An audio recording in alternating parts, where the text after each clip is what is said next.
All right, fellas. Can you remember me? I rang up last time. Carry on, James. You will spring to mind, no doubt. Yeah, I will. I told you, Big Sam to the rescue. And Mr. Jordan told me his ship has sailed. He can't do this, he can't do that. He ain't the right one. And I said, Mr. Jordan, if you was our chairman, who would you pick? And he went, I'd have Gracia. And now I'm hearing on the radio Mr. Jordan saying, blah, blah, blah, Big Sam is the man. You've really contradicted yourself. No. That's not what I said at all. So get past the selective hearing. First of all, I didn't say I'd have Gracia because it wouldn't have been on my list of things. I said he's a good coach. Second of all, I've just said that I have reservations about Sam. I can see what they're doing. There's method. I don't disbelieve it'll end in madness. I also just said, look at the last outcome at West Bromwich Albion. But would you not have had Big Sam 14 weeks instead of 4 weeks? That's another argument, though, James. That's a different argument, but yeah. not necessarily. I mean, I do think that Sam's race has run. I do think the last outcome at West Bromwich Albion is where Sam Allardyce now is. But if Leeds think differently and it's all hands to the pump and throw in Tony Pulis in the mix and throw in Lee Bowyer and whoever else God knows you can bring into the mix, then you do what you do.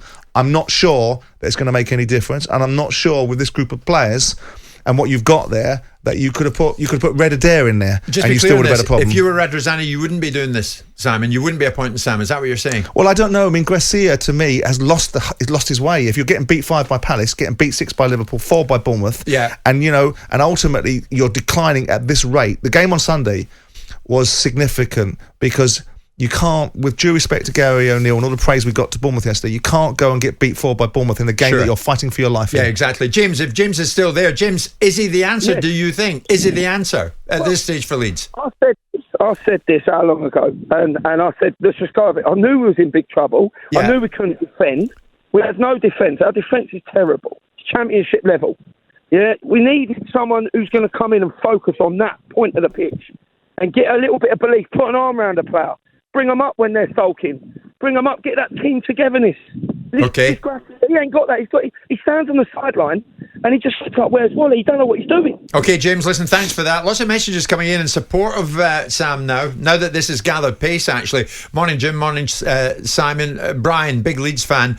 I agree with Simon. Sam gets bad press due to what I perceive to be football snobbery because he had the audacity to beat Wenger's Arsenal. He's a pragmatist. We need a British manager who understands the basics of what Leeds need right now. Stephen's a massive Leeds fan. Stephen, good morning. Is Sam what you need? Well, I think so. It's interesting because everyone seemed to think Sean Dyche was going to be the saviour for whatever team that he went into. He's gone to Everton and they're even worse off than Leeds at this point. Interestingly, everyone's saying that Sam's not the answer, but who does Simon think that's got more chance of keeping Leeds up? Is it Sam Allardyce or Javi? Because I think it was Sam Allardyce. There won't be no more 5-1s and 4-1s anymore.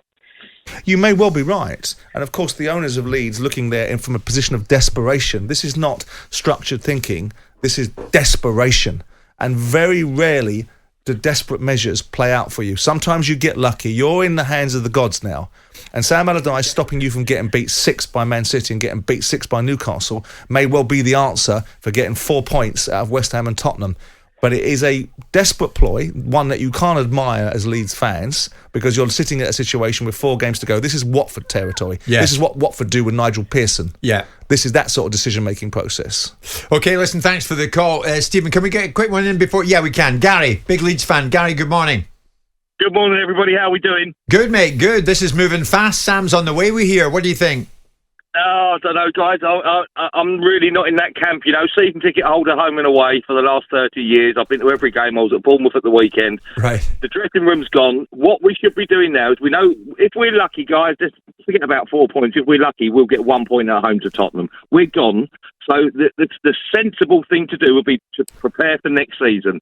And that man who should come in, who you got on your show in a little while, is the wonderful Lee Bowyer. That man deserves a job. He's a very, very good coach.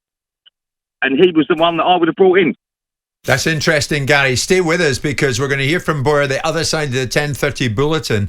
Obviously, he doesn't confirm or deny that Leeds have been in touch, but he certainly does talk about his affection for Leeds United and the position that they are in at this time. Allardyce on the way, it would appear. Javi Gracia and Victor Orta on the way out. Quite a morning. They're all the same, aren't they? Crazy at the moment. Live on talkSPORT. Jim White and Simon Jordan. Monday to Friday mornings from 10 on AM, on DAB, via the talkSPORT app and on your smart speaker. talkSPORT.